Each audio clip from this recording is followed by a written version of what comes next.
So Republicans in Congress are about to pass this one big budget bill thing, which is a terrible piece of legislation. There's so many parts of it that are really bad.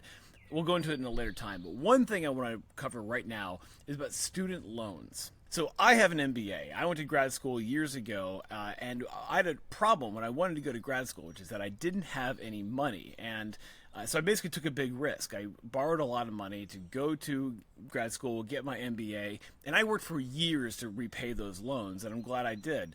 But when I wanted to do that, the program that I used, and which a lot of people use, were Grad Plus loans. Grad Plus loans are like the big federal student loan, unsubsidized loan vehicle. So if you've gone to graduate school, or even undergrad in some cases, you probably have taken out Grad Plus loans. So the new Republican budget bill, which is about to pass Congress, sets a lifetime limit of $100,000 on Grad Plus loans, except for medical and law school candidates, in which case the lifetime limit is $200,000. And the big problem with that is that a lot of graduate education just costs more than that, especially professional schools, medical school, law school, business school. The price tag just is higher than that. So that means that if you want to do those things, you'll either have to cough up the money from your family, or you'll be pushed into the private loan market where the interest rates are higher, so it's going to cost you more money. Now, a lot of people might expect me to say, oh, the Grad Plus loan program is perfect, leave it alone. It's not perfect. It could stand for reform, and our whole system of higher education and how it is financed and the cost that it transfers to students is not great, and that's why we have a lot of student loan debt today.